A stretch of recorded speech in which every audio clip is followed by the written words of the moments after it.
There's a line out of the I Ching that said, from one thing begets the 10,000 things. So it was the idea of always having something that you couldn't get anywhere else, something that was unusual, something that didn't look like anything you'd seen.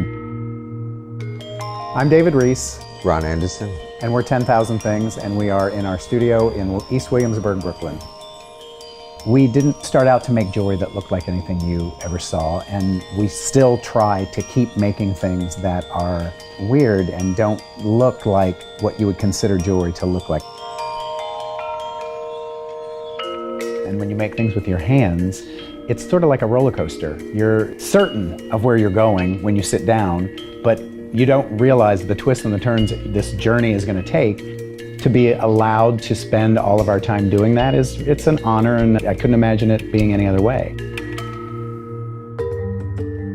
We'll start with something I didn't feel was so perfect, like let's give it life. It's just making forms, just making shapes. And for us, it's always been just an abstract shape that feels natural or feels like you could find it growing in the forest, has always been sort of a goal.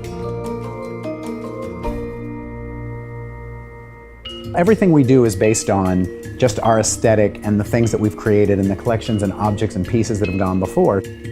But honestly, you know, it comes back to really when we started, and a lot of it was about the material and just how best to showcase the material. What you're trying to do is reveal the natural beauty of the material in the most perfect way that you can, so that everyone can see it. The idea that I have someone that I can ask, oh, this looks awful. What do you think? Oh, I think it looks amazing. You know, you can be each other's cheerleader, but you're also each other's critical eye. And that sharing, I think, has made it easier to have lots and lots of ideas and just constantly be evolving and making new things, and they don't look repetitious, they look like additions to a body of work. You know, that's something we're kind of proud of.